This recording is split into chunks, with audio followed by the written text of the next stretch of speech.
Today we are going to discuss the next topic of chapter number 2, structure of atoms.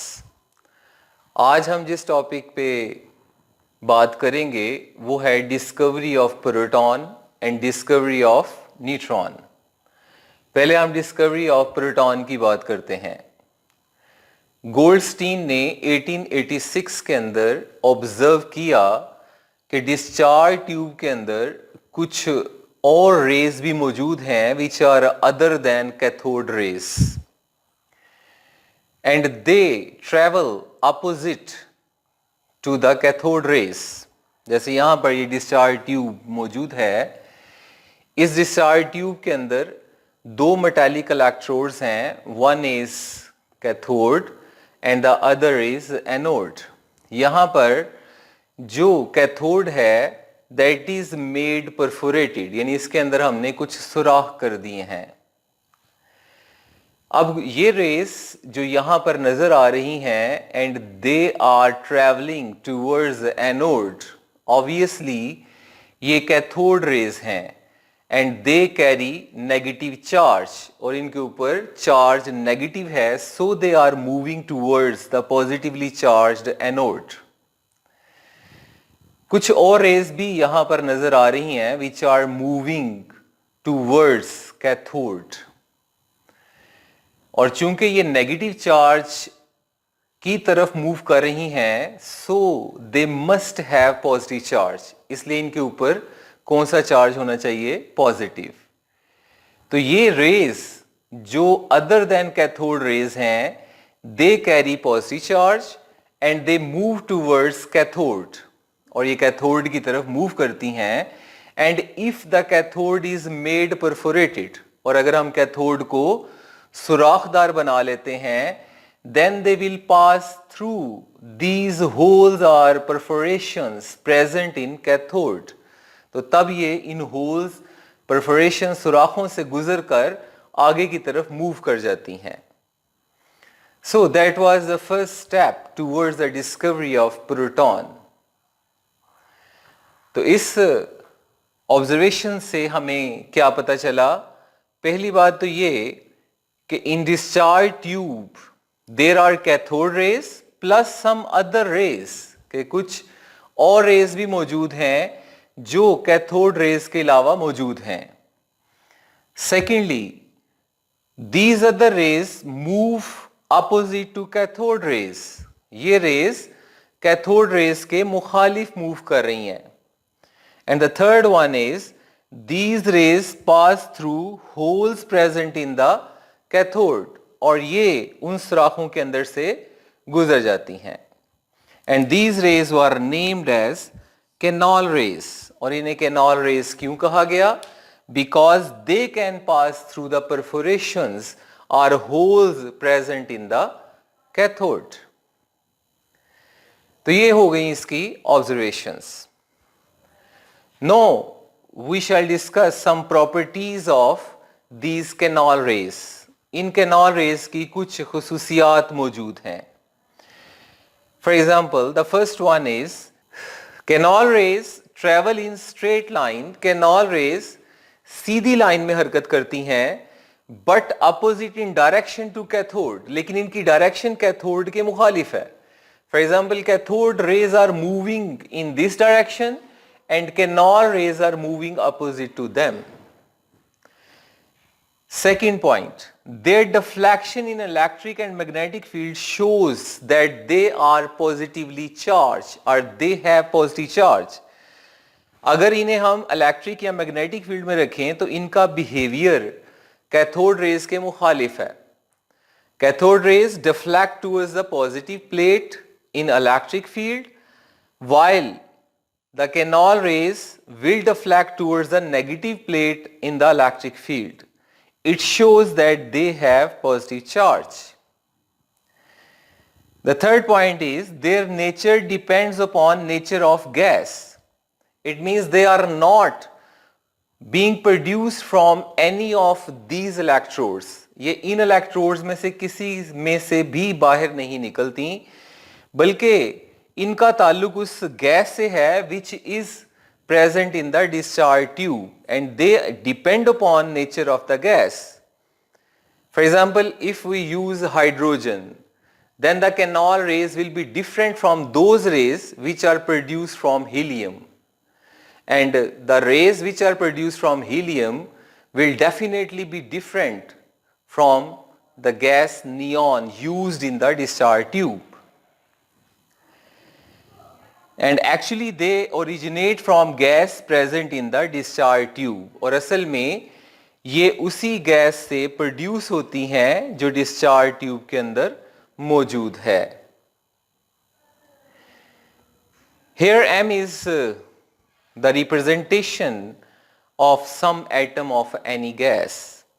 When electron or cathode rays strike with this atom, जब electron इस atom के साथ टकराते हैं, then they remove some electrons, and when some electrons are removed, the gas will become positively charged, which are actually canal rays. अब ये किस तरह हुआ? Here is an atom. यहाँ पर एक एटम है जिसके अंदर ये पॉजिटिवली चार्ज न्यूक्लियस मौजूद है. अब ये कैथोड रेस वाले इलेक्ट्रॉन्स हैं, ये मौजूद हैं डिस्चार्ज ट्यूब के अंदर और ये गैस का एटम भी उसी डिस्चार्ज ट्यूब के अंदर मौजूद है. जब ये फास्ट मूविंग कैथोड रेस और electrons will hit the electrons present in the outermost shell of this gas, जब ये इलेक्ट्रॉन जो fast moving cathode rays actually जब ये इस इलेक्ट्रॉन के साथ आकर टकराएगी, then that electron will also be removed. तो ये इलेक्ट्रॉन भी रिमूव हो जाएगा. So M with one electron loses one electron more and positive charge produced on the gas. When positive charge is produced, the canal rays are produced actually. And the next property is their mass is equal to at least mass of proton.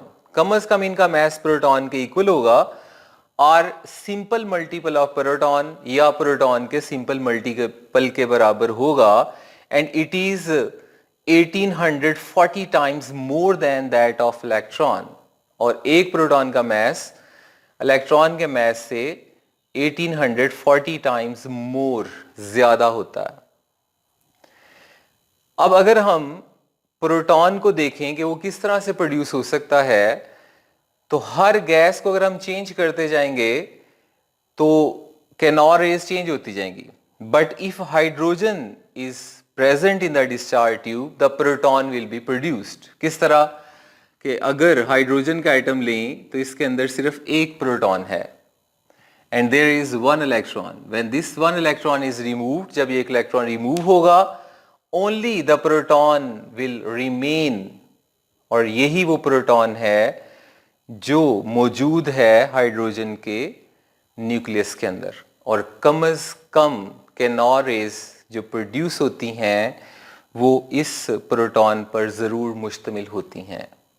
And proton is another fundamental particle like electrons in atom.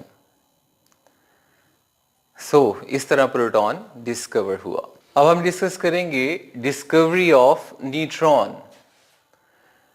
Rutherford ने ये predict किया कि atom के अंदर जो proton और electrons हैं वो अकेले जिम्मेदार नहीं हैं मैस ऑफ एटम के. There must be some other particles as well in the atom. Atom के अंदर कोई ऐसे पार्टिकल हैं कि जो एटम के मैस के जिम्मेदार हैं. फॉर एग्जाम्पल, यहां पर एक एटम है. अब इसके अंदर 6 प्रोटॉन और 6 इलेक्ट्रॉन्स मौजूद हैं, लेकिन जब हम इसका मैस कैलकुलेट करें तो दैट इज 12. अब अगर ये 12 है तो अकेले प्रोटॉन जो हैं वो 12 नहीं बनाते, क्योंकि इलेक्ट्रॉन का मैस जो है वो तो इग्नोरेबल है, 1840 times less than that of proton है, तो वो तो इसका मैस कभी भी 12 नहीं बना सकते.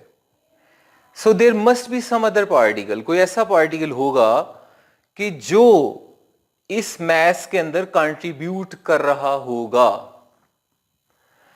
And that must also be neutral. That was prediction. क्योंकि प्रोटॉन पे पॉजिटिव चार्ज है, इलेक्ट्रॉन्स पे नेगेटिव चार्ज है, they are balancing each other. तो न्यूक्लियस के अंदर कोई ऐसा पार्टिकल है, अगर वो चार्ज वाला पार्टिकल है, पॉजिटिव चार्ज है, तो that will repel these protons. तो इन प्रोटॉन्स को रिपेल करके बाहर धक्का मारेगा. अगर वो नेगेटिवली चार्ज है तो वो इसके साथ अटैच हो जाएगा. तो there must be some neutral thing required for the existence in the nucleus. और वही existing particle जो हैं, those are actually neutron.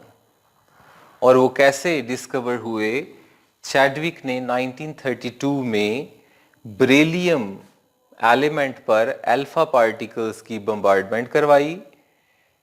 The beryllium was changed into carbon and a particle which was neutral that was emitted, and those are neutrons. So there must be 6 neutrons here to balance the mass of that atom. Properties में अगर हम देखें तो neutrons carry no charge. चूंकि इनके ऊपर कोई charge नहीं है, सो दे आर न्यूट्रल. ये न्यूट्रल हैं. Secondly, they are highly penetrating. ये बहुत ज़्यादा पेनिट्रेट करने वाले पार्टिकल्स हैं. And their mass is almost equal to mass of proton. इनका मास प्रोटॉन के मास के इक्वल है.